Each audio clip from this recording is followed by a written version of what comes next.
Hello and welcome to our game here on a Thursday with myself, Shane Stapleton and Michael Verney, and we're joined from the get-go by Colin Ryan, former Clare hurler, top scorer in the 2013 All-Ireland Championship.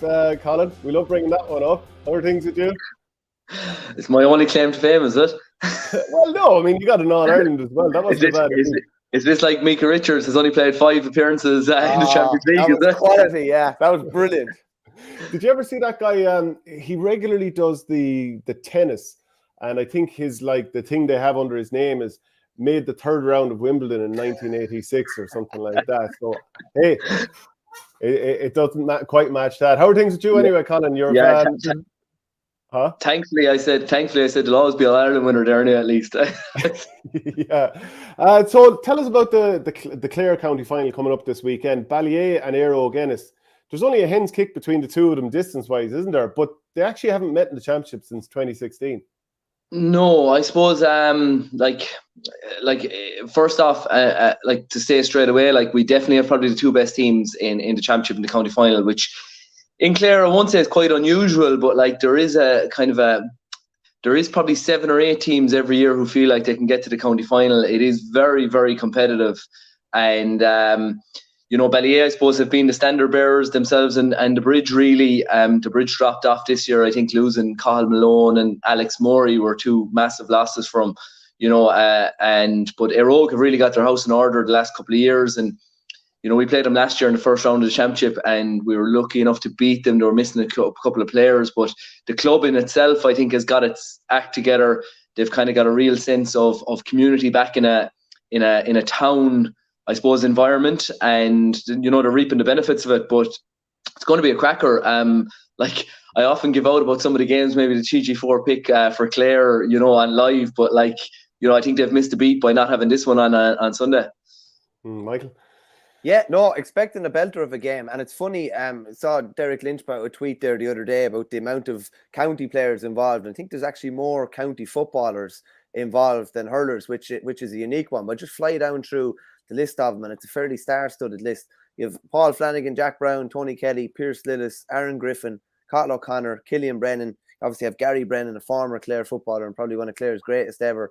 Aaron Fitzgerald, Kieran Russell, David Reedy, Shane O'Donnell, Keane O'Dea, and Gavin Cooney. That is maybe TG4 have missed the boat. There's serious talent on show there. Plus, you have Éire Óg, who obviously ended the Bridges' reign last year. Then were maybe caught by Aina Kilruane. You have Ballier, who have Ballier's greatest achievement was winning the county final last year. They just ground it out, especially without Tony. And I think this is set up to be an absolute belter of a game. And listen, the 2 star names are going to be going up against each other, and it's probably a lot will come down to who gets the better of, or who contributes more between Tony Kelly and Shane O'Donnell, and then what does the supporting cast do around them. And I think from a Ballier point of view, their supporting cast is probably getting better and better every year, and highlighted by the fact that they were able to win one last year in his absence. Yeah, Colin, who do you think could be the key men in this game? Like Tony and Shane O'Donnell, fairly obvious, but outside of that? Yeah, well, I suppose the two, Niall Deasy has been in around the Clare panel. You see, the funny thing is, I've kind of said the last couple of years, one of the big benefits that Ballier had was that, the amount of inter-county players in general they had, between football and hurling, because, yourselves, it's a different mindset when you're playing inter-county as opposed to playing club level, and the level of commitment, the level of preparedness, in terms of looking after your body, mentality, dogging out wins, showing up when you're needed to show up, all that kind of stuff is crucial at inter-county level. And to have that many lads that will stand up when you really need them has really stood to Ballier. But it'll probably come down to lesser lights, Danny Russell there has been absolutely phenomenal for Éire Óg down through the years, and Ballier are probably going to try to have their matchups with Shane O'Donnell and David Reedy, but as you could see when Reedy and O'Donnell switched, they're kind of very different. And Reedy went inside to the full back line, against Morey, against the Bridge. He caused rack, an extra time. Just a different prospect, a different animal. And then obviously, you had Mossy Gavin, scoring 6 points for Ballier, and then you've Niall Deasy. So it is, while all the kind of Ferraris around, all the inter-county lads, their lesser known lads are pretty good club hurlers, to both, and it'll probably come down to one of them having a really good day as to which one will win it, because you're presuming probably Tony's going to get, possibly 3 or 4 points from play. You're presuming Shane O'Donnell will score, from player. I suppose the one advantage I would say that their Rogue have is that they probably have, a killer inside forward in Shane O'Donnell, with an ability to score a goal. And a goal would be absolutely crucial in a Clare County final, especially if conditions are, going to be kind of wet and stuff like that. And if they're going to try and isolate, I'm sure, Shane inside. And even Paul Flanagan has been doing really well for Clare, but I think Shane will fancy his chances if he was left 1-on-1 inside with Paul, that he'd have a good crack at him. Yeah, that's one of the tasty matchups. Who do you think Éire will put on Tony Kelly? I'm sure he'll have a bit of a roaming role there. He's a very hard man to keep with. I'd imagine they'll probably go with Keane O'Dea. I'd say, obviously football mindset, and realistically, nice yeah, exactly. but he I suppose you have that mindset of being a footballer too, man marking, staying tight, touch tight. But I don't think Éire would suffer if Keane doesn't puck a ball. Keane has been a good asset to Éire, but he's not going to score him a lot. So he kind of is in there for his, I suppose, physicality, fitness levels, laying the ball off and stuff like that. So I'd imagine they'll try and, kind of maybe see how he goes. But similarly, Ballier will be wondering who's going to mark David Reedy, So I think all the matchups in the world, I think, will change probably 40 times during that game, because there'll be so much movement, I think, between, Tony will probably end up inside. I see in the semi-final, he started inside and kind of drifted out. So, both teams are going to want to disrupt, I think, their opposition. And I think the worst thing probably that either team could do is probably get too caught up. They'll probably have somebody who's going to stick with him if he's inside. They'll probably have somebody different maybe if he goes to the half-forward line, and probably somebody else. I think it's very hard to give that position to one player, especially with the vast ground that he's going to cover. Colin, just wondering how, you obviously know Tony fairly well. How stung would he have been after the All-Ireland semi-final? And I know it was a Clare non-performance, but from his point of view, and based on everything we saw in the championship before that, I think it's probably one of his poorest performances in a Clare shirt. How keen would he be to, right that wrong over the winter with Ballier, and just, not that we need any reminders of how good he is, but just to get back on the horse again? Yeah, well, listen, he's very, very level-headed, no more than any individual player, it's going to hurt when you don't perform. I think at whatever level, I suppose he's probably going to be his harshest critic. I don't think, we always kind of say that we wouldn't be there without him. And you can forgive somebody an off day, I suppose, especially when Kilkenny had him kind of marked. I don't think he was fully fit. I think he was carrying a bit of an ankle knock. So he's probably got into the club campaign, and I'd say even more probably losing that game, he probably feels that maybe he missed out in a Cannon last year with them, having got injured. So I'd say he's more kind of, and Tony has always showed up for Ballier, as in, he doesn't kind of feel that. And it's the one thing that I always kind of felt as an intercounty player, that when you go back to your club, they're bread and butter, you have to show up for them lads, you have to show up for your club mates, they're the ones who will be there with you, and as they say, and it might be a bit morbid, but they'll be the ones that'll carry your coffin, and stuff like that. They're the ones that'll be around forever. So Tony has always showed up for his club, and I'm sure it'll be no different. He'll probably want to finish the year on a high. People would have always said that we were only starting to see his performances with Clare that we've been seeing with Ballier for the last probably 10 years, that level of consistency. But just another point as well, getting Gary Brennan back for Ballier is huge. He came on at half time, they were under pressure. The last day they were down to 14.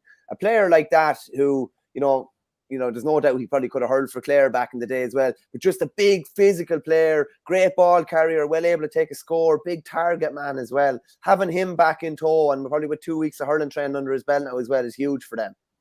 Yeah, I know Gary's personal circumstances kind of he's not living back in Ballier now, or, Clonegad, obviously it's the football. So having to come back for both was probably, is probably tough going. So I think the commitment was that, he played with Clonegad, and when they, got knocked out, or, if they didn't go as far, that he'd switch over to the hurlers. But he's been one of their biggest assets down through the years, I remember we played him in the semi-final last year, and his ball winning ability, when things aren't going well for them, he brings so many more players into play. And I I actually think, like, if it's possible, Tony's probably better with him there, because he kind of knows that his limitations. Gary, he's not like, he doesn't feel he's better than what he is. He kind of knows he can hold off players, he draws players to him. And then Tony and himself have a great relationship, so I'd be very, very surprised if Gary didn't start this weekend. You're in a county final, you can't leave anything to chance. And, you can't wait for the game to develop to kind of, wonder, will it work or not? So, like, he's going to be a massive asset to them. Yeah, actually, as you mentioned, Gary Brennan there, when we were due to play Ballier in the All-Ireland Club final, we were expecting, that big threat from Gary Brennan at full forward, being such a big player, that we actually had to draft in one of the Gaelic footballers in Coola, who also plays hurling as well, but he'd be more of a footballer because he'd be a similar size profile, and throw him in full forward on Cian O'Callaghan, just to get used to that sort of physical matchup. Now, I'm sure that happens across the board, but just it comes to mind as you mentioned it there and how good he is. But just seeing as we're talking a little bit about Clare as well, I'd just jump a little bit off track, Colin, and ask you, do you think any Clare players or many Clare players will get All-Stars this year? And just to name out the ones who've been nominated: Paul Flanagan, John Conlon, Diarmuid Ryan, David McInerney, David Fitzgerald, Ryan Taylor, Tony Kelly and Shane O'Donnell. Do you expect... it was a bit of a no-show, obviously, in the semi-final, but Clare played some brilliant stuff up to that. Yeah, I suppose, like anything, you kind of be saying, like, we're after the performance in the semi-final, like, it probably did harm to some people, all right, definitely, but it doesn't take away from some of the years that some of them had. I'd be very, very surprised if we got an All-Star in the backs. I think there's just so much competition there. I think Kilkenny's backs were absolutely phenomenal. Limerick's backs are, like, probably the best in the business. Like, so I'd possibly say they'll share out, the six, maybe with something, kind of an odd one in there. But, like, I'd be hoping that maybe Tony, will get one. I'd hope then that we'll get two more. I'd be happy with one. But, I'm possibly looking at Ryan Taylor had a great year, but I thought David Fitz offered more for us this year, so Shane O'Donnell would be my one. I'd be hoping we'll get one after Tony, and then, one of David Fitz or Ryan Taylor. But, listen, I suppose you're playing in hope, but they all had great years, like them four especially, I think, and it would be brilliant for Shane, obviously, to coming back from injury, to that level of performance, and, like, he's continued it on with their rogue, like, the performance he gave in the semi-final of the county championship, like, was just absolutely brilliant. Verney, I'd have Shane O'Donnell ahead of Tony Kelly in the All-Star reckoning this year. Like, Tony was brilliant at times, but it's just in the semi-final, Shane O'Donnell was still absolutely brilliant despite a no-show from a lot of the team. Yeah, you could say the game was gone maybe and it opened up a bit, but I would agree with you. I think when other lads maybe weren't performing around him, he was very good. And I would say Kelly had a big influence in the quarterfinal as well, but I think it was O'Donnell who really turned the screw. And listen, that was partly due to the fact maybe that Damien Reck had to go off as well. But I probably wouldn't disagree. Yeah, I'd have both in if it was 50-50 between the two of them. I'd probably go for O'Donnell. I just want to segue back into something else. Shane, we were talking, your name came up, or Colin, I should say, your name came up on Monday's show. We were talking about forgotten man of the matches. Were you man of the match in the 2013 drawn final?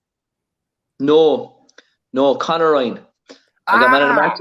I got man of the match in the quarterfinal. I got man of the match in the All-Ireland quarterfinal and was nominated for man of the match in the semi-final, but didn't get it. Yeah. Okay. And another point on this, and having been top scorer in 2013, and I know it's all about the team, don't get me wrong, but there has to be a bit of a sore point not getting an All-Star, because you were I would have said a standout All-Star candidate. Can't believe he's done this to you. Nearly one of them that was nailed on in 13. It's all right. He's from Offaly. I'll forgive him. Okay, he's still clinging. But no, like, listen. Of course, like, and I've said this down through the years, like, and I suppose when you're playing, you kind of don't, you play the party line, but sure, like, every player would love to have an All-Star. Does it give me any solace that people kind of say you should have got one? Probably not, but like, again, as I always say to people, like, would they prefer, an All-Ireland over, an All-Star? Do you take an All-Ireland every day of the week? And also, I think, probably the value I would have felt that my teammates put on me, and some of the things that they would have said about me would have always, kind of stood with me an awful lot more, you know, in terms of that kind of stuff. But yeah, like, of course you'd have loved one, you know, like it's the pinnacle of your individual performances and stuff like that. But I often slag Conor Ryan and say they got the names wrong. Adrian McGrath says final is not 50-50. Ballier are strong favourites with Éire Óg having a puncher's chance. Ballier have a stronger panel, more experience, and Tony Kelly. O'Donnell and Reedy could deliver, but Ballier it is. Can I ask you another thing? But Éire Óg are obviously going for the double here. Is it, how many of the players do you, like, I might be asking unfairly here, but do you know, is there a big crossover between the players, Colin? As in about Éire Óg going for the double? Yeah. Yeah. Would there be a lot of players on both teams? Yeah, they would. I suppose, like, Gavin Cooney, like, obviously starts for the Clare footballers, so he's like pivotal. I think I think, if don't get me wrong, I think he could be a rogue football captain. I think he was last year. Like, Shane O'Donnell and David Reedy have kind of concentrated on, they would have played football with their rogue down through the years, like, you know, they would have played in other years, but I suppose with Shane coming back from injury, David probably pushing on a bit, you know, he carried a bit of an injury at the end of the inter-county season. You know, he doesn't play any real football. He come on last year, right? I think he played in the Munster club with them as well. But it's more their backs. Kieran Russell, Aaron Fitz, Liam Corrie, you know, these lads kind of are the, I suppose, the linchpins of both defences, you know, like, they're just really good man markers, really good physical men. You know, obviously Keane O'Dea plays with a different club, you know, he's kind of outside, so he wouldn't be crossed over. But there is probably about 5 starters, I'd say, you know, for Rogue on both teams. You know, but they've turned into a very close-knit unit, like, you know, and they've kind of worked well with one another. The managers have started to kind of work together, and actually they're kind of being run like a community club now, you know, like a village club rather than, you know, 2 separate entities. You know, as I said previously, they've really got their act together. They've got a good chairman in, you know, they've got good people in good positions in the club, and, you know, they seem to be driving their academies and stuff like that, and kind of this one club model rather than maybe, you know, they had drifted into kind of a 2-club thing. But yeah, there is a fair share of them, but from what I gather, the managers work really well together. Yeah, it's amazing, any club that can do a double. I mean, Kilmacud Crokes are obviously trying to do it now. There's only one player who seems to be on both panels, Brian Sheehy. I'm not sure if there's anybody else. Then Schlockneil, of course, are looking to do it. Actually, Crokes are looking to do back-to-back doubles, which is quite something altogether. But just even Robbie Hogan was talking in the Clare Echo this week. He's the Ballier manager, and he said there's no distance between us, really. Obviously, talking about both clubs. Both parishes seem to blend into each other, so we all have friends in the town, and there would be a natural, healthy rivalry there as well between the clubs. Even when we did well in 2016, they were quick to remind us that they beat us, so it's all honest, good fun. And also, when I was reading that article, the talk was that there's an eerie similarity of the styles, the dual county players that we've talked about, the physicality and the work rate. Would you see them as fairly similar type teams, Colin? Yeah, Éire Óg are probably a bit more mobile.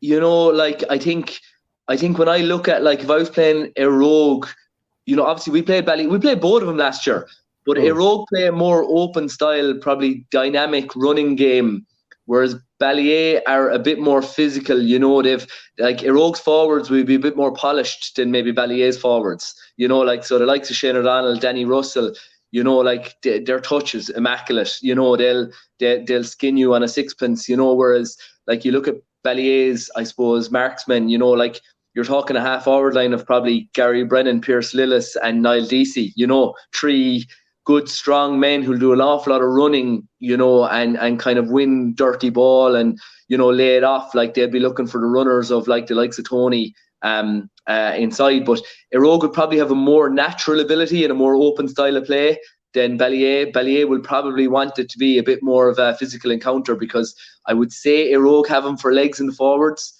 you know, like, so Ballier's backs, I know certainly last year, you know, like, we turned them a couple of times in the semi-final. You know, that was one of our game plans. Like, wasn't mine, obviously, but the other fast lads around me, you know. So, like, you know, definitely if you can get Ballier turned, you know, Jack Brown and Paul, you know, their speed wouldn't be their forte, you know, in terms of going back towards goals. So I'm sure Éire Óg will be looking to kind of get at that. And if we were to put your neck on the block, who do you think will win? Like, I was only chatting to Brendan Bugler this morning about this, like, you know, and kind of like you're giving Ballier probably the edge on experience, but, you know, like, sometimes it's just your time, and I think Éire Óg have a fierce good will around their club at the minute. You know, their footballers being in the county final, you know, they build up momentum very quickly. And I think obviously they've Shane O'Donnell and Dave Reedy in phenomenal form. Like, so, like if both of them kick into gear, I think on Sunday, you know, I'd give them probably a slight edge. So we were talking, myself and Verney, beforehand about, you know, the Mayo Club, Castlebar Mitchells. They've reported a case of alleged child abuse to Croke Park in Tusla. Then you had the situation of what happened in Dr. Morris Park, the alleged incident whereby an adult came on and grabbed an under 9 by the throat. You're a teacher in Pallaskenry there, on the Limerick side of the border, isn't it just? Yeah, the mission work. Yeah. So can you tell us, like, as a teacher, and I'm sure you've been involved in many, many games with the school, and then obviously you'd be there a lot, you know, I'm sure you've been at a lot of Newmarket underage games over the years as well. What do you think of this issue? Is it a new issue, or are we just hearing more about it? And like, I suppose the population has grown a lot in the last 20 years. So you would imagine that there are going to be more incidents because there's more people on the island. Yeah, and I suppose it's kind of it's kind of the way we are now, isn't it? Like that, like social media, kind of everybody is I won't say cancelled first, but like, you know, there is a lot of like kind of stuff that comes out very, very quickly, and maybe, you know, we don't kind of read what's behind it.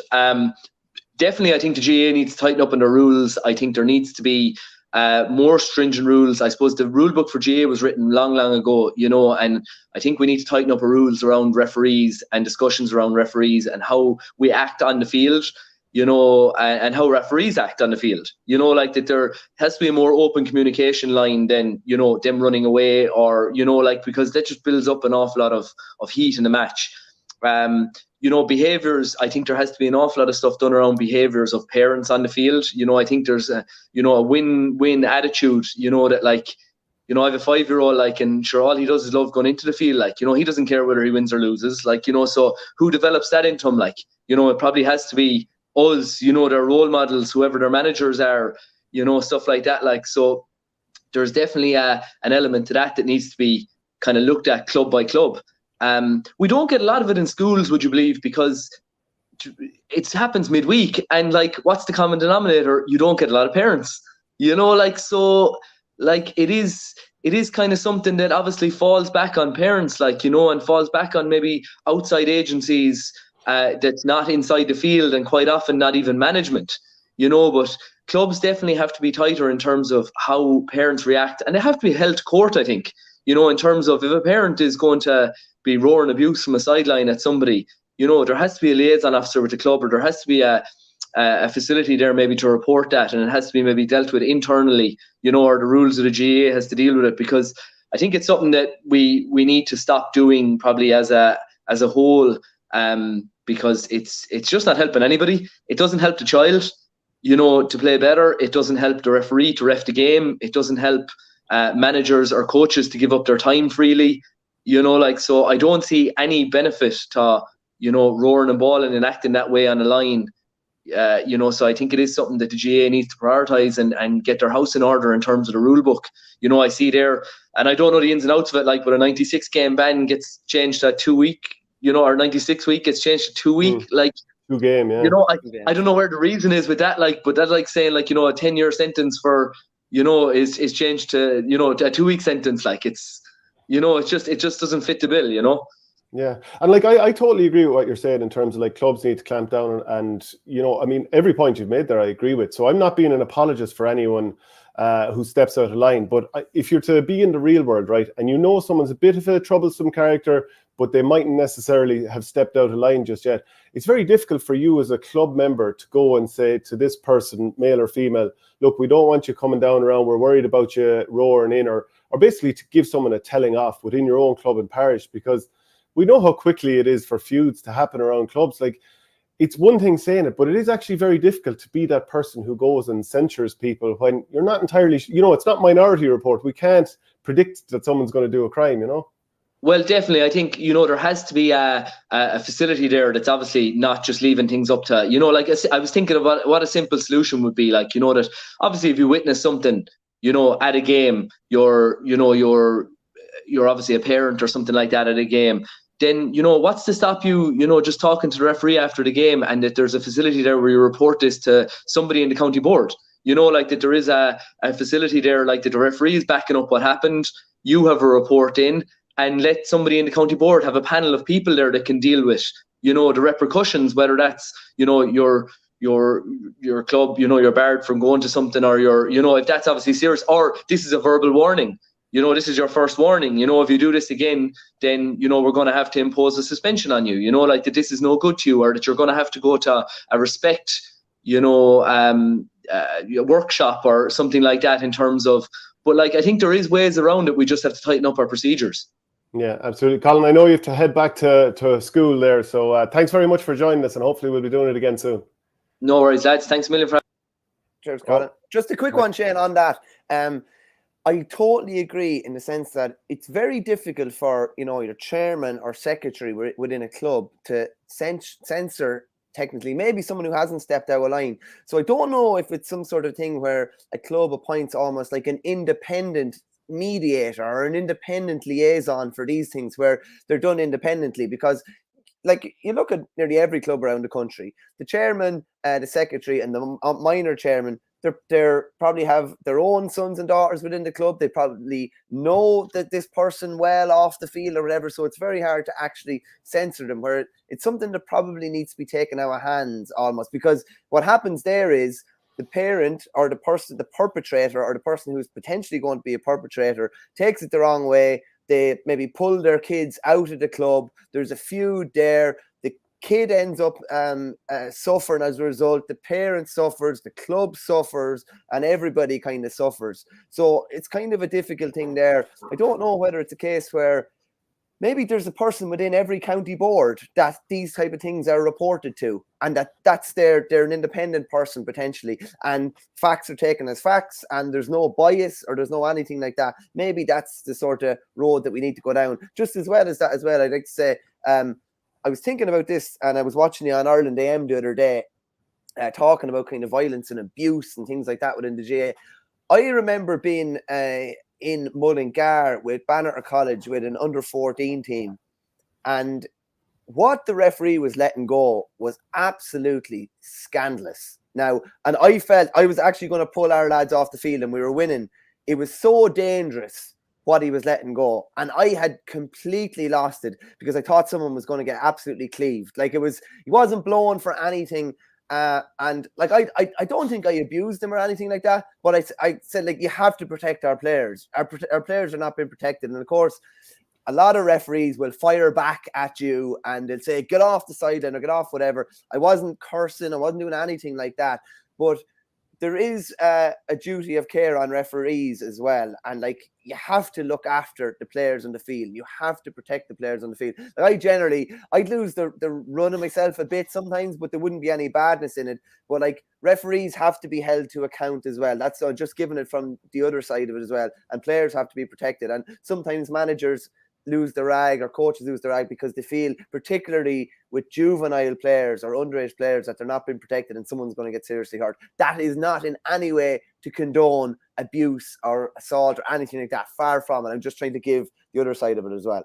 Yeah, and it's unfortunate when people try to decide that you are trying to be an apologist for the people who are acted out of line, just because you're trying to make the point and say, well, this is the real world side of things. This is the other side where the ideal side of it. You do have to talk about both sides of it, and then not have people try and cancel you because you've said, well, look, it's not a simple situation. But just to even put more meat on the bones of what Colin was talking about there in Castlebar, and so it was a controversial under-17A football championship clash between Castlebar and Westport. The game was abandoned because of an altercation involving an adult who entered the field and one of the players, and the Mayo CCC awarded the game to Castlebar. The adult was hit with a 96-week ban. Westport were thrown out of the game. The sanctions were appealed subsequently, so it was cut to 2 games instead of 96 weeks. Westport were reinstated into the championship, and Castlebar have called for the championship to be put on hold until the issues are resolved, and in insisting their disappointment with the appeals finding, which they feel are not in keeping with the best interests of child welfare. And Castlebar have called on Croke Park and Mayo County Board to review their current processes and regulations so that they adequately protect underage players, while insisting that any breaches should be harshly dealt with. I suppose in a lot of ways we totally agree with that. Any sort of child welfare issues, you have to come down hard, but I suppose without having access to all the information, it's very hard for us to say too much more than that. But the continuing trend of this happening, which, you know, maybe it's just getting more coverage and it is the in topic at the moment, but whether it is or isn't, it's awful and it needs to be stamped out. Seems to be everywhere, Shane. It really does. Like there's been one in most counties now at this stage. There's been some sort of an incident or something, and it's not even referees anymore. It's, you know, an adult and a player. Again, here it's an adult and an underage player, and that's really, really worrying, you'd have to say. Yeah. So another thing we want to talk about quickly is what club out there has had the most impressive rise through the ranks? I was thinking of a couple before we came on, and I was thinking of Clare when they won the intermediate Kilkenny Championship in, was it 2011 or 2012? Went on to win the All-Ireland intermediate. Then they won the senior county championship the year after. I look at Tullaroan winning intermediate and the All in Kilkenny and the All-Ireland a couple of years ago, getting to a semi-final this year. I'm looking at Ballina footballers in Tipperary. They won the junior last year. Now they're after winning the intermediate this year, so they're going up senior. Crossabeg Ballymurn was suggested to me by Ronan Fagan on Twitter. Is there any sort of club out there that you think's had a really impressive rise through the ranks? Yeah, there's a couple. As you were talking there, one sprung to mind, and now it's after leaving my mind. Like Kilcormac, Killarty and Offaly would be one. Hadn't won a county title, and then before 2012, and then all of a sudden they'd won 3 in a row and a Leinster and competed in an All-Ireland final as well. Thomas is in Galway, who actually beat them in that final, would be another one that have made a massive rise. Mount Leinster Rangers was the one that was in my head there, because I think they competed in an All-Ireland intermediate final. Not sure if they won it. I can't remember off the top of my head. But then a couple of years later, they competed in an All-Ireland senior final as well. I'd love to get. There's a couple. Castleknock in Dublin would have been another one. Did they start off in Division 10 of the Dublin football or something like that? Yeah, when they were formed in '98, and then didn't they get to a county final then around 2016ish or something like that? Yeah, I love that kind of thing. I love the Junior B, Junior A, intermediate to senior rise. And it's amazing if you get like a golden generation and they're at the right age, you can just go back to back and stay going and make this unbelievable rise. But definitely be interested to hear from some of the viewers about different clubs in the counties that they're involved in and the ascension through the ranks that various clubs have made there.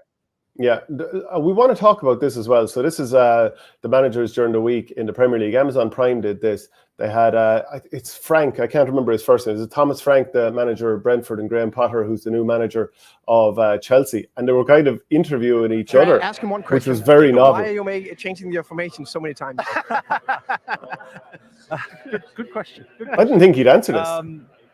Well, changing the formation is, we don't really see the formation as the end goal. We see that actually how the team's playing.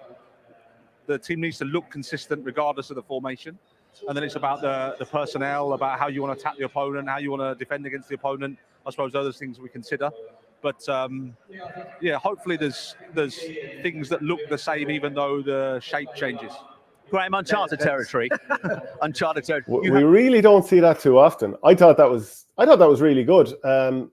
Certainly not something we're surely it's not going to be a common thing that we're going to see now, but fair play to Graham for giving some sort of insight. No, I thought that was really good. I just imagine Davy Fitz being in that scenario and getting to ask the first question, and you know, are you going to play Brian Cody? Are you going to play a sweeper today or something like that? And then the question comes to him. He's like, again, not now on me. You know what I mean? Like he gets a load of detail and then he gives absolutely nothing back. But I think it's, you know, I don't know if that's written into the rights agreements or whatever it is, but I think it's a fascinating one. Like, didn't a lot of the Premier League managers, didn't Wenger and Fergie often share wine after or even before they meet before games and stuff like that? I do find that absolutely fascinating. Listen, I just think it promotes that. I think it promoted that game. Like, if I was watching that the coverage of that game, I'm thinking, oh, I really want to see the dynamic between the two managers. I want to see what formation Chelsea are playing. And to me, it all comes down to promotion and making the games more interesting and making people want to watch them more.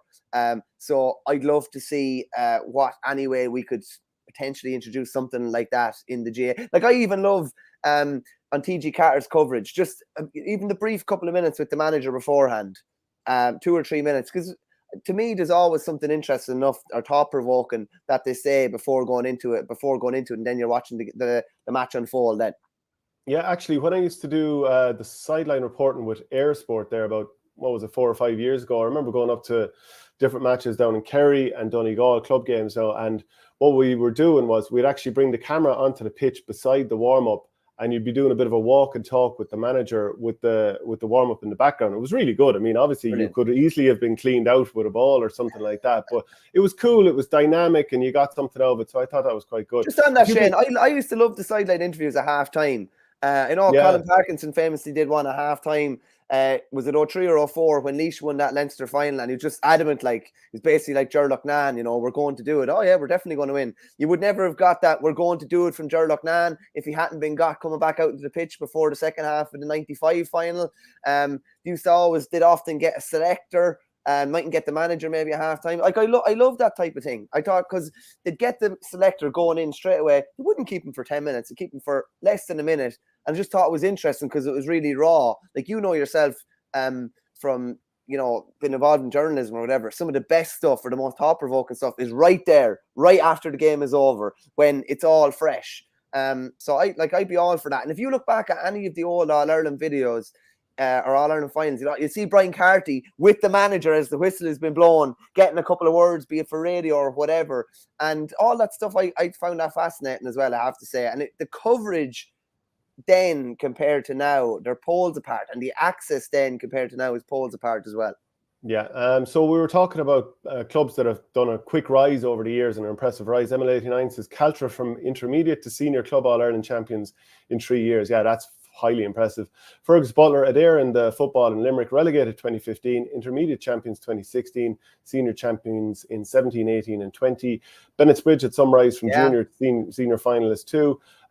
KP, which would be Kildimo Palace Henry in Limerick, were to mention, amazing rise since the amalgamation, will be very competitive in senior for the coming years. I wonder, did Colin Ryan have much to do with coaching those players? Niall Heffernan and Castlemartyr going up through the grades year on year in Cork. Owen Rua, Coleraine and Derry, junior football champions 2000, intermediate 06, senior 2010 and 2018. And finally, the latest comment from Adrian McGrath, Scarfagonalo Camogie, formed 2012, 2 Clare intermediate Munster, Munster junior Clare senior, including 2 in a row this year, and 2 Munster senior plus age, underage at all grades. Beat that. That is highly impressive. Ballygiblin would be another one, Shane. I think they've won Cork intermediate this year, having won junior last year. Which is like, that's fair going, and it's a fair rise, and probably, you know, Mark Keane's presence and being around has obviously played a massive role in that as well. Yeah, it certainly has. We've seen all the I suppose lower tier is an easy way to put it, teams of the year being released this year. And but one thing that stood out to me was the achievement of Fionn Mackesy. So not a bad year for him. He's winning an All-Star in the Fitzgibbon Cup, Sigerson Cup, and now the Joe McDonagh, all in the one season. That's incredible going for one man. There haven't been too many busier people, I'd say, than him now. And I think he scored 6 points from play in one of the McDonagh games this year. He's absolutely outstanding. And he's such a big physical force. In the best compliment possible, Fionn. And one of the big things that Antrim did in the McDonagh final was not let him raid forward and not let him get on the ball.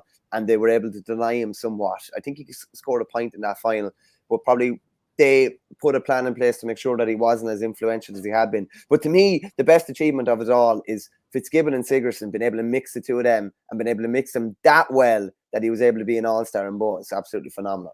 Yeah, I suppose time is against us, so we'll keep moving here. But we wanted to talk about the different teams, but we might touch on them again a little bit down the line. But Mick Bohan will remain in charge of Dublin ladies football for an 8th year after being ratified again on Tuesday night. And you're teeing me up there nicely, Michael, aren't you? Well, I knew you wouldn't be able to read it. You wouldn't be able to read it. But Richard Hogan asked, "Well, Shane, have you the CV dusted off for the Sunday game?" It said there's a fair few CVs been dusted off. But we're going to follow that story closely. There's been a lot of things going on, I'd say, in the last couple of days, even outside of the club game. I just wanted to fly through the Tailteann Cup team of the year, Shane, just really, really quickly, because this is obviously the inaugural Tailteann Cup year and obviously the inaugural Tailteann Cup team as well. So just fly through it here. Westmeath ended up with 6, Cavan ended up with 4, so that's the winners and the finalists. Sligo with 3, Offaly with 1, and Leitrim with 1. So the team is Aidan Devaney, Sligo, Jack Smith, Westmeath, Kevin Maguire, Westmeath, Evan Lyons, Sligo, Jason McLaughlin, Cavan, Ronan Wallace, Westmeath, Killian Clark, Cavan, Sam McCartan and Sean Carabine, Westmeath and Sligo midfield, Gerard McKiernan, Ron O'Toole, Anton Sullivan, Jared Smith, John Heslin and Keith Byrne not a bad old team. I tell you what would be interesting is the Tailteann Cup Team of the Year, some sort of an exhibition game or something, playing against the All-Ireland champions maybe, or something like that would be just something like that. I always find I think something like that would be interesting. Like I always love the Railway Cup concept. I like those concepts. I like those dream concepts almost, where you're putting a dream team up against somebody else. Put them up against the underdogs at the very minimum. That could be a new angle, and like I see it's been reported across the board now that the underdogs are going to be playing Davy Fitz's Waterford at the end of the month, I think. So that'll be a first outing for him, and TG Carr will be showing it. So that'll be an interesting one to watch. Just on this, Ronan Gilsenan, I'd say is how he pronounced the second name. He said, lads, Mackesy never played in the Fitzgibbon Cup this year. He won the Ryan Cup with Tralee, but his performances in the Ryan Cup were that good that he was rewarded with the Fitzgibbon Cup. So he's obviously the best player in the Ryan Cup, and it's nice to see the Ryan Cup being rewarded in the Fitzgibbon Cup as well. Yeah, so I suppose I'll just mention the Joe McDonough selection as well. Ryan Elliott, Joe Maskey, Jared Walsh, they're all Antrim. Owen Ross of Kerry, Fionn Mackesy, of course, winning his third one, and Owen Campbell also of Antrim, Mikey Boyle, Kerry, Keelan Malloy, who's just on fire. I don't know, did people see his sideline point in the county final last weekend? It was glorious. David Nally of Offaly, Martin Kavanagh of Carlow, alongside his teammate Chris Nolan, Dahi Sands of Down, Conal Cunning Antrim, Pádraig Boyle Kerry, and Kieran Clark Antrim as well. So there's the ring record of Maher teams as well. I'll just mention that Damien Casey has been picked in that, of course, who passed away sadly this year. But it was a fourth year in a row that he picked up an award there, which is great. Tough for Josh Ryan of Doon. He's after picking up a bit of a nasty leg injury, and he might miss the 2023 season with the Limerick footballers. Mad one here, says ML89, but Galway footballers played the Irish soccer team in the early 70s in a challenge game. Eamon Dunphy, Johnny Giles, etc. played in it. That's class. And to be honest with you, and I'd say maybe that's the angle maybe we need to go, some sort of a fundraiser or charity game for something or other. Like, I think that would be fascinating. I don't know if you saw the Irish Daily Times put out Kerry and Dublin playing in Wembley in the 70s. Like, I think we need to get back doing more of these type of things where I think you're like, imagine you put just even with say the McDonough Cup Team of the Year up against someone in some sort of a charity game. The players will definitely play. They'd love playing and they'd love testing their wits against them, regardless of the time of the year or anything like that. And if some of the Liam McCarthy winning county or whatever are not back fully fit or whatever, then so be it. But I just think those type of games are fascinating, I have to say. And I definitely think there's an angle there and there's an audience there, I have to say. So it's good to see two North teams in the Tipperary County Hurling final. But not Boris. Well, I actually wasn't expecting you to chin me with that one. But either way, I'm going to marvel in the reflected glow of two other North teams. Kilruane, McDonagh's and Kiladangan. Kiladangan won it a couple of years ago. Kilruane haven't even been in a final since 1986, when, of course, they famously lost to Borris-Lee, as soon as you bring that up. But any chance. They haven't won it for 37 years. So can you imagine the explosion of joy and emotion if Kilruane got the job done here? It'd be unbelievable, yeah. And as I said a couple of weeks ago, like Shinrone obviously is the neighbouring parish as well, having won their only Offaly title, and I know they would support each other. You're mad to make this about Offaly. You're as bad as I am. And Shinrone would be in Cloughjordan regularly, and I'm sure they celebrated and probably went over to Cloughjordan. But it'd be amazing to have two big county trophies within a couple of miles of each other. And even you say about the neighbourly element of it, the fact that they're playing Kiladangan as well, who they haven't, they've played a few times, and I think Kiladangan would have had the upper hand on them when they've met, particularly in the north over the last couple of years. But like, it's interesting, and there are parallels with Kilruane and Shinrone. Shinrone couldn't get over that semi-final stage or that knockout stage to get to the big game. They did it this year. The pressure seemed like it was off in the final almost. Kilruane have done that as well. The last time they were in a semi-final, they were beaten by Borris-Lee, who went on all the way to the All-Ireland final. And now they're in a county final. They're in a county final, and not that the pressure is off. It's a county final. There's always pressure. But they're not favourites going into it. Kiladangan won it a couple of years ago. Would be expected to get another title. I think it's set up nicely for Kilruane. Obviously, they're missing Craig Morgan, who's a massive loss, and you wouldn't have predicted, Shane, realistically, that they'd probably get to a county final without their best player, or definitely within their top three, along with the likes of Niall O'Mara, maybe, and Cian O'Kelly, and a couple of more, and Jerome Cattle, obviously, as well. But they're there now, and I'm sure they'll give it a good shot. Yeah, there's some really good matchups here. Well, before we look at matchups, you've Alan Flynn, who will be looking to get on a load of ball and protect the back line for Kiladangan. On the other side, Niall O'Mara, who was brilliant, especially at the start of the game against Upperchurch in the semi-final. He just seemed to get on so much ball, and he'd be looking to protect that back area where maybe you have Billy Seymour. And Paul Flynn has been often operating further away from goals. There's always the option to throw him in and put Seymour out.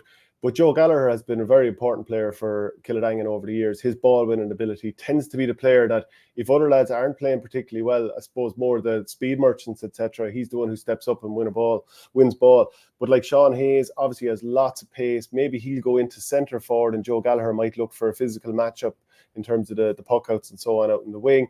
Ty Gallagher has been brilliant so far this year. That's Joe's brother for Kiladangan. And then, look, the forward line that Kilruane have, like Jerome Cahill, he just leads to goals because he's very selfless. He'll run straight up the middle, and he's always looking to find somebody. So he could be setting up the likes of Cian Darcy, Cian O'Kelly, or one of the runners through the middle.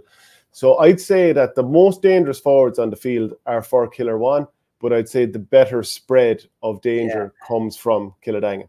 Yeah, no, I wouldn't disagree with that. Just looking at that, you'd know the two. I played against both teams and know them well, but you probably know them a bit more intimately than I do. What's the one big play? Who's the one player Kilruane are going after, and who's the one to try and stop, and who's the one player that Kiladangan are going to go after to try and stop? If they're talking about matchups, for each team? What's the most important one? What will lead to victory for them if they can get the better of that matchup? Well, it's interesting because I'm not entirely sure if there'll be a matchup for Alan Flynn. Now, McAdams might play in midfield. He often wears 8 or 9, and Aaron Morgan sometimes wears 12. So this is just a guide more, so it mightn't be exactly what happens. But I think that Kilruane don't want to basically make a hero out of Alan Flynn. And obviously it's the same at both ends. But Jerome Cahill will be the key man to shut down here. And I think at the other end, Paul Flynn, if they can stop him scoring, will there be enough scores from the rest of the players? So they are the guys, I think, that both teams will have an eye on and look to kind of shut down to some degree. But it's just there isn't that much depth with Kilruane. Jack Peters, who we've named there in full back, he went off early in the semi-final, but what I think is a hamstring injury. If he can't play, you're digging in deeper into the panel. Maybe Seamus Hennessy starts, maybe there's a little rejig, and then you don't have too many other players who've been, in terms of the game time that they've been given this year, it suggests that the management isn't looking too deep into the bench. So you'd worry about what other options they have. Whereas Kiladangan, Dan O'Mara came on and scored a brilliant goal in the semi-final. Yeah. They probably have a few more options. Someone like Boogie O'Mara is probably going to come in. You'd imagine it's probably a 10-minute job. Like, you don't want to be having to bring him in with 20 to go, shall we say. They kind of have a pattern, even with Hennessy, and obviously Hennessy started in recent years, but he's came on in games. They probably would be looking at bringing him on again, not a starter. And Richard Hogan just asked that as well. He just asked, will Seamus Hennessy be back on the bench? Does Alan Flynn want to sit in the back in the pocket? He definitely wants to sit in the pocket. While Hennessy would bring great experience to it, I personally would think that they'll have to trust the fact that they'll be in the game when he's coming in. And if they're in the game when he's coming in with 20 or 25 to go, they'll have a good chance of winning the game. Same with Boogie, who's actually coach with the team as well. So since he came back from Australia, he's been coaching the team. And it's really tight knit because he's coaching the team and he has the gear on underneath. Liam O'Kelly is manager. That's Cian O'Kelly's father, very dangerous forward as well. And Christy Morgan is a selector, Craig's father. So I think by all accounts, it's the three of them, and it's very, very tight. So that's good. It's a tight knit kind of rural enough setup. And just a quick question here, ML89 asks, if Shinrone play Kilruane in the Club All Ireland, would they be the closest clubs to play against each other? Be closer than Burvey, Portumna? Definitely would be. It's about 10 kilometres, I'd say, between Shinrone and Cloughjordan. Definitely be a decent bit closer. Only about 15 minutes of a drive, where Portumna would probably be the guts of about half hour. We were actually training in the same field as Portumna before the 08 All Ireland, just on different nights. So I don't know if that'll ever happen again. Yeah, Dennis Ryan says Kiladangan's rise in tip has been impressive. Intermediate for many years, now 8 North Senior titles since their first in the mid-noughties. Certs for their second Dan Breen on Sunday. So, geez, that's fighting talk. Who did the Tipperary champs or winners play in Munster? It'd be Ballygunner away, so that's a pretty tough task there. And just in terms of Kiladangan's change, Darragh Egan, he was quoted in the 42 as saying, what I did in 2011, I suppose I kept it really simple. This was in terms of being juvenile chairman. I was so young and new into the gig. The first thing I did was try to get the senior players involved in the coaching aspect. So every underage team was coached by a senior player. They would have seen the schools winning a few county titles, so they were excited by some of the players. I'll just take Joe Gallagher, club captain in 2020. I had a conversation with Joe, would you get involved? Oh, I'm caught for time, and so on and so forth. I said, right, they're training Tuesdays, they're training Fridays. They've trained at 6:30 before we train, at 7:30 for the seniors. You have no extra evens. Yes, they may have a match on Saturday morning or Monday evening, and you'll obviously have to go to that, but he could see the benefits of it. I suppose all the team who were on the under 12A final in 2012, they're all now hurling with us. You think it's forever away. Sure, these are only 12-year-olds, but the reality is within 5 years' time, they're going to be training with you. They're going to be hopping off you. So, yeah, that's key to there. And I'm sure many, many clubs do that, have the senior players involved with the underage, both male and female. I know Na Piarsaigh went hard at that a couple of years ago, and I think Dowling and the Caseys and Downs and all the boys are all over different under 8s and under 10s or whatever. And I think what Darius is there is to try and probably make it as easy as possible, because everyone says they don't have time. I know now, I have to say, I think you maybe have to be of a certain age to do that. I know that I wouldn't be able to go down and stand for an hour with a team and move around and whatever and then go training. I'd be just wrecked because I'm old or getting old. But if you're college age, if you're, I'd say anything between 20 and probably about 27 or 28, I'd say there's no reason why you couldn't do it, because there's boundless energy there. You could probably play a couple of games in a day, let alone train a team. So I think it's great, and you're going to end up playing with all those guys as well, and you're going to end up shaping their careers. And those senior players have access to really good coaching and have been coached really well the whole way through. And whoever's coaching now at senior level probably is going to be a pretty good operator as well. So you're going to pass little tricks of the trade on to the next generation. I think it knits the community more as well, I have to say. And there's a buy-in. And as Dara said there, I don't know if you read this part out, they are being managed by Joe Gallagher, who's on the senior team. So my manager is playing for the seniors. Oh, I have to go and look at the seniors. Do you know what I mean? I want to see how the seniors go. Don't forget to come down and watch us at the weekend. And it's just buy in to the community, buy into the club, buy into all the teams. I think it's a great idea. Yeah. So I'm going to go with Kiladangan to win that just narrowly. They've been here more often at this stage, and they probably have a larger spread of players if things aren't going their way. The Premier Intermediate final in Tipperary is Roscrea against Gortnahoe Glengoole. That'll be a tasty enough one there. The reason I bring it up is that Eddie Brennan is involved with Roscrea, and of course you'll be able to see Eddie Brennan at our coaching clinic in Moneygall. This is on Monday, October 31st at 12 p.m. It's Bank Holiday Monday, so that's why we have it on a Monday during the day. Paddy Stapleton and Niall Moran are also going to be there, so that'll be brilliant. You can just check the link. If you're watching on Twitter, the link is there all the time with all the tweets we're doing out, or underneath the video on YouTube. We've also got one this Friday. Mike Casey, the Limerick fullback, is going to be part of the setup. Dan Shanahan and Richie Power as well, so we're really, really looking forward to that. Fair coup there now. Fair coup getting... is he a 4-time All-Ireland winner? He's been involved in the squads anyway, and one of the best fullbacks in the country. I know that there'd be a lot of people would want to get tricks of the trade off him on how you just proved that you don't need to be 6'3" or 4" to play fullback in the modern game as well. So it'll be fascinating to see what Mike has to offer. Yeah, and there'll be definitely plenty of tips for coaching underage, because Mike has coached in a Piarsaigh under 15s to a county title, and of course Richie has done plenty of underage coaching. I'm sure Dan has been involved with teams of all age groups, and both male and female. Has been Waterford senior camogie and obviously hurling coach as well over the years. And as we're mentioning, Moneygall, they've got an intermediate semi-final against Skeen or Inky, who were mentioned as another team in the comments there that have really come up through the grades. Whereas Drummond Inch will also be playing against Laura Dura. So Kilmacud Crokes versus Na Fianna in the county hurling final this weekend in Dublin. I mean, can Crokes really do a back-to-back double? That would be some achievement, especially because they've pretty much changed half their team between now and the county final last year, when they also beat Na Fianna. It's phenomenal. I wasn't really aware of it until I watched the semi-final, just to see, the amount of, change in personnel. It's mad to see it. So they only scraped by Bridget's and Lucan. They've only seven in the starting team from last year's final, not there due to immigration and retirement and whatever. And they've really trusted, I think, what they have. They've really trusted that what's coming through is going to be the future of this club. They've gone with it. At times, maybe against Bowden, it looked like that, Bowden's maybe physical force was going to prove, a bit too strong for them, particularly in the first half. But they stuck with what they were doing. they changed the sweeper at different times in that semi-final, and I think I said it on the show before, there was a marked contrast between Simon Lambert playing a sweeper for Bowden and the various different 3 or 4 different guys that rotated a sweeper for Crokes, in that Lambert was planted on the edge of the D, I would say, and it was, deny space, deny that goal opportunity. The Crokes sweeper was a weapon when they had the ball. They were literally trying to bomb forward every chance they got. They were trying to create overlaps. They're a really mobile team, really quick team. Something I meant to say on the show the other week as well.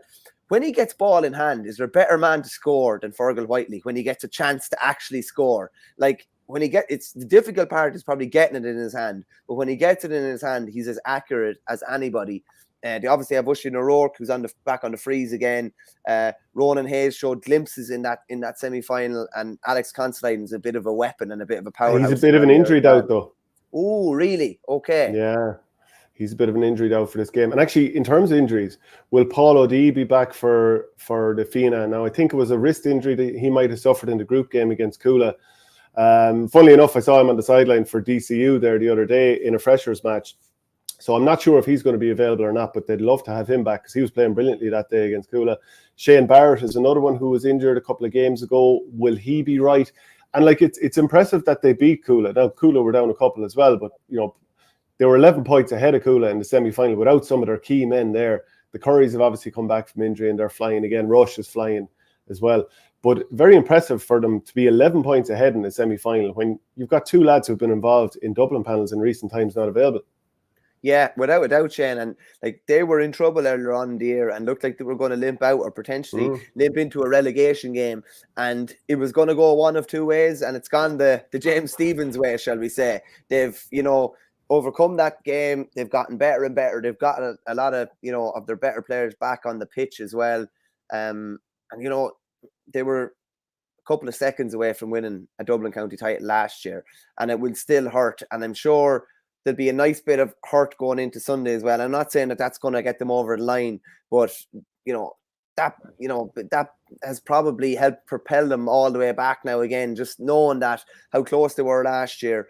And they've got lots of really good players. Donald Burke can win a game by himself on a given day. Liam Rush is as good as is out there in a defender in Dublin and has been big. I know Donald Burke has talked a good bit about how important he's been to a relatively kind of rookie kind of a squad, or a squad that haven't played that many big games together, and that he's been a real guiding light for them as well. So I still probably looking at Crokes in this one, but there's a part of me would love to see Na Fianna kind of bounce back after how close they were last year. Yeah, okay. So we'll move on to some of the other fixtures. In Kilkenny this weekend, the intermediate hurling final is going to see Danesford meet Thomastown, Richie Hogan v John Donnelly. So that's going to be a tasty one there to see who goes back senior. In Premier Junior, Windgap are against against Blacks and Whites. In Cavan, there's a replay of the final. Mullahoran and St. Joseph's against Cootehill. So Cootehill won last year. Mullahoran won the 5 before that. In Cork, it's a replay of the Premier Intermediate final in Inniscarra against Castlemartyr. So Inniscarra seemed poised for victory following substitute Kieran Rice's 62nd minute goal to put them a point up the last day, but Joe Stack's 4th point levelled it late on. In London, it's Robert Emmett's against St. Gabriel's in the hurling final. Would you have some detail? Is one of your buddies still playing? Yeah, Neil Rogers heavily involved with the Gabriel's club. He was manager a couple of years ago. I'm not 100% sure if he's manager now. But I would have seen Gabriel's play a couple of times. Would have seen the Emmets play a couple of times, even when I lived over there. Brother Pierce has won it 2 years ago, and I think it was Emmets won it last year. But London's kind of a funny one in the sense that a lot depends on who's coming and going to be mainstays in all these clubs, but a lot will depend on who's coming and going to these clubs at different times. But if we have any London listeners, we'd love some information on the ground if you're going to the game in Ruislip over the weekend. And I'll go on to my buddy and see can I get a bit of information. Be easy getting if they win. I'll put it that way. Yeah, I put you on the spot there with that. So there's also let's see what's also on this weekend. The Roscommon final, 4 Roads against Pádraig Pearses. In Tyrone, it's the first time since 2011 that Owen Rua aren't in the final, and I suppose the passing of Damien Casey, which we've already mentioned, might have something to do with that, because he's obviously such a fabulous hurler. Éire Óg, Carrickmore meet Naomh, Colmcille, and Éire Óg are the champions there. Sligo final is on, Easkey against Naomh Eoin, so it's the 2021 final. Easkey hammered Naomh Eoin out the gap to win back-to-back. It's the 4th year in a row that the teams are meeting in the final, and Naomh Eoin won their first title back in 2019. Now, they had 5 players who played for St. Mary's in the football final last weekend and lost after extra time to Tourlestrane, whereas Easkey, they won their semi-final by 3 points. And I thought it was interesting. The manager, Michael Gordon, he said in the Sligo champion, overall our championship was a bit of a mixed championship for us. We had a couple of walkovers against Coolera, Tourlestrane and Western Gales, so we only had 2 championship matches before the semi-final. I don't think Sligo put out an under-20 hurling team this year as well, so it doesn't speak too highly in terms of where Sligo hurling is going, but no doubt these clubs are absolutely mad for it and the teams that they compete. But it's always sad when you see a lot of walkovers like that. Yeah, it's strange because Sligo have actually made massive strides at county level in recent years. I remember we played, Barrett played Sligo in a challenge game, I want to say 4 or 5 years ago, and we gave them a fair pace, and I think they were in, I don't know if they were in the matter, they were down the lower stages of the record anyway. They've won, no, they might have been nearly in the matter. They won a couple of competitions since. They were actually in Division 3B of the league despite being in the Christie Ring as well, which is mad. But they've climbed up nicely through the ranks. And, you know, they're not a bad Christie Ring Cup team now, but not good when you're seeing walkovers given, obviously, an obvious sign of struggling for numbers and maybe a lack of appetite and interest. But the county has actually gone quite well in recent years and they've made a decent rise. So that doesn't hint at the most positive of futures, even though they've made a lot of strides up until this point. Yeah. As we'll talk about the football now, Boyle against Strokestown, like in the Roscommon final, like for 7 years in a row, I think the football final was contested by any 2 out of the 4 big teams, Pádraig Pearse's Clonagale, Roscommon Gales and Bridget. So it is interesting to have a novel pairing. And again, like we talked about, if Kilruane win, you can imagine the amount of tears flowing on the pitch. It'll be the same here, whether Boyle or Strokestown win. Yeah, there'll be tears flowing either way. So Boyle are back in their first county final in, 95 years. Like that would be some gap to be bridging now. Like that's not one lifetime, that's probably a couple of lifetimes. So Strokestown beat Roscommon Gales in the semi-final. Frankie Dolan was over Roscommon Gales. They had beaten the Connacht champions Pádraig Pearse's before that. Bridget's were in pole position against Strokestown, but St. Bridget's were in pole position to join Strokestown in the decider, but eventually Boyle settled into the game. Donny Smith got a penalty, had them back level, and Keane McKeown was crucial for them. He kicked 4 points, while 38-year-old centre-back Sean Purcell was also central to Boyle's effort. We also, we're going to talk obviously about Donny Smith and Enna Smith, but there's a few more names, as I mentioned there, that will be key if Boyle are going to win this one. I just think if you wanted to go to a club game this weekend where you wanted to see the emotion of what winning a county title means, this is the one. There may be better games around the country, but to me, if I was a snapper, or if I wanted real good photos of the emotion of what a win means to win a county final, I'd probably be going up to the Hyde, because there's going to be tears flowing either way. I'll put it to you that way. And like you talk about a Monday club or a Tuesday club, like whoever wins here, it'll be a Monday, Tuesday, Wednesday, Thursday, and you can go on another few days after, because it will mean so much to those people who have been, as I said, there's lifetimes have been starved of winning the county final. Yeah, and when you said that it's 95 years since Boyle won it, I was looking up 1927 Ireland and trying to see what was happening back then. And for example, Sam Maguire, he died. So looking at some of these things that kind of stood out, there was Mary Bailey becomes the first woman to pilot an airplane across the Irish Sea. Ireland's first automatic telephone exchange is opened. It was a very, very different world. But do you think someone was ringing back then, ringing someone in Boyle to say, or ringing someone, a Boyle expat to say that we'd won the county final? Maybe. Yeah. And the Armagh final is also on this weekend, Crossmaglen against Grainmore. So Grainmore manager Niall McAleenan is confident that his players can rise to the challenge.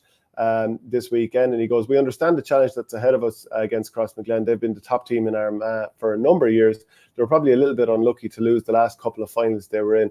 Their performance against Mahary in the semi-final was textbook. Everything went right for them, and they have the ability to do that. If you look at their full forward line, it's probably the best you can get in Ulster club football, maybe even in Ireland at the minute. All over the park, they have an incredible array of talent. We understand the challenge, but you don't know what can happen in a final. At the start of the year, you'd have said that the team that was going to beat Cross would be the team that would win the championship. Just stopping the likes of Oisín or Rian O'Neill and maybe Oisín as well is a huge task. It is. Like, you put this into context and you're thinking Crossmaglen are going for their 46th Armagh county title. Like, that's fairly outrageous numbers. Like, 30 is a big number for any club to have, and even 20 is a big number. Like, 46 is a crazy number.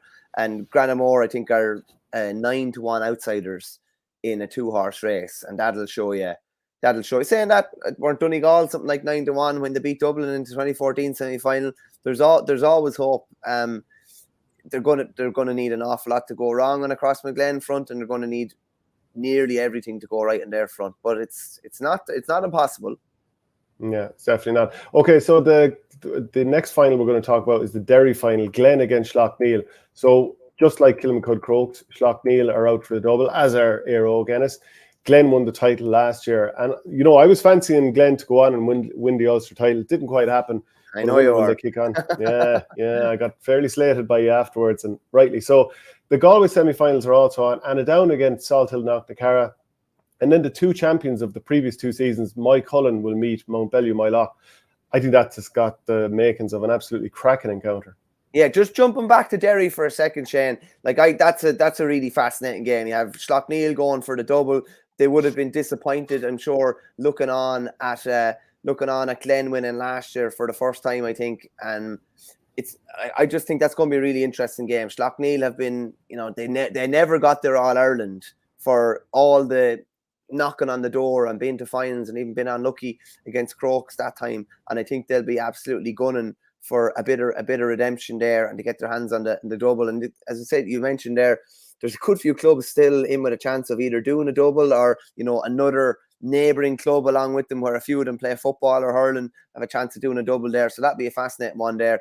In Galway, yeah, very interesting in Galway as well. You have Anadown against Salthill Knocknacarra. So Damien Comer has really led Anadown there. They had to win by 11 to get out of the group stages. They did. They won their quarter-final. I think Rob Finnerty picked up a bit of a knock and might be a bit of a doubt for Salthill. He definitely had a knock of some kind. John O'Mahony's obviously over Salthill Knocknacarra. Still fancy Salthill just to get through here. And in the other one, yeah, sure, it's a battle of the 2020 champions Mike Cullen against the 2021 champions Mount Bellew Mylock. And you would say, not confidently enough, that definitely the favourites and the likely winners will come from that semi-final. Yeah, and I was just so impressed by Mount Bellew Mylock last year, and I'd said I'd love another go at Connacht after what happened in the Pádraig Pearse's game. Yeah, so the Leinster Club Football Championship is actually starting this weekend. Palatine of Carlow will meet St. Pat's of Wicklow. So that one's going to be on in Dr. Cullen Park. It's Saturday evening. That's also going to be on RTE2. Castletown will meet Port Arlington, Castletown of Wexford. They won their county final last weekend.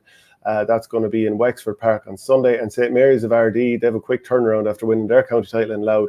They'll meet Columkill, who shocked, Mullinachta at the very end, a late goal, saw them win the Longford County title there. So do you think that there's much national interest in these early stage provincial clashes? I'd feel like probably not the most. Maybe teams and parishes that think they might come up against these teams next will be keeping an eye out, but I'm not sure there's going to be huge interest in these. Yeah, I kind of looked at it the other way. I think it's unbelievable from a St. Pat's point of view. Like, none of them will have ever played on live television before. I'd be fairly confident to say. Maybe Dean Healy for Wicklow at one stage, but I wouldn't think he has. None of the RD boys would have either on live, maybe live TG Carter, definitely not on live RTE.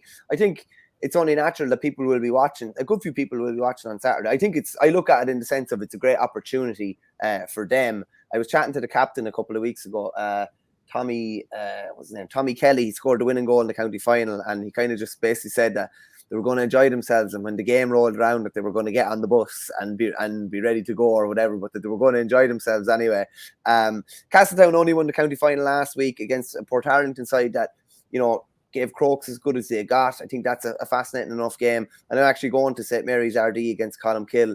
And Columkill hadn't won a county title in a long time as well. They bridged a big famine to lift Longford honours. So how easy or not is it to bounce back with the euphoria that's going around? And how, not being smart, how difficult is it to get a lad, you know, away from the pub and away from celebrating something that he waited his whole life to achieve? Yeah, and that is absolutely true. Waterford semi-finals, they're on this weekend. Rathcormac meet Galtier. Numerous Ballygunner players, the likes of Desi Hutchinson, Barry Coughlin, Patrick Fitzgerald. Is it Patrick Fitzpatrick or Fitzgerald? Billy O'Keefe. Fitzgerald, yeah. To name a few, they're going for a potential county double. So it's Ballygunner, Passage, and, you know, that Galtay area, they pick the best of those players. The Nair will be against Ballynacorty. So Conor Gleeson, Jamie Barr, and Dermot Ryan flying the flag for the Nair. But Ballynacorty have a lot of injuries, including Conor Prunty, while Neil Montgomery is suspended. So you'd imagine in the second one that the Nair are going to win that. And I'd say Desi Hutchinson's a tasty enough footballer. Well, he's a Waterford footballer before he was a Waterford hurler, obviously coming from the soccer background. So you could just see him if a ball dropped on the ground, dribbling around a couple of lads, throwing a sidestep and banging it into the net. There's a couple of other big games, Shane, just before we finish up. In Kerry, just how bizarre the Kerry championships are. So the Kerry Senior Football Championship relegation final is this weekend. So you have last year's county champions, Austin Stacks, against Kenmare Shamrocks. So Kenmare obviously threw it down to East Kerry and gave them a great game in that quarter final. So this is going to be an interesting game, whereas the Stacks have been hampered by a number of long-term injuries to key players this season. And, you know, they are probably likely to be vulnerable to a Kenmare side featuring Sean O'Shea and Stephen O'Brien. And it'll, you know, a good bit will probably come down to the star again, and whether he can save them at the edge of the square and, you know, deliver a big performance. And then on the other side of it, then you have the Kerry Club final this weekend, which is between Cairns O'Rattleys and Temple No. Neither obviously still involved in the county championship. So that's going to be a fascinating game as well. Yeah, absolutely. And then the final couple of fixtures, Limerick then, Newcastle West against Monaleen, and Adair against Father Casey's. So, geez, we've gone through a fair bit of stuff, but you know what? We didn't want to finish without looking at this photograph. This is a Waterford Camogie image, but it's just, there's a bit of a history attached to it as well. So this is the reaction of John Milan. He's involved with the Camogie team down there. And he'd actually sent me this image by mistake the other day. It's of him and Shane Quinlan. So he'd meant to send it to Shane Quinlan and sent it to me instead. And that's how, and the image on the left is the same two men back in 2008. So it just shows whether you're on the coach on the sideline as a coach with a Camogie team or whether you're on the field as a player, it can mean an awful lot. That expression isn't too dissimilar.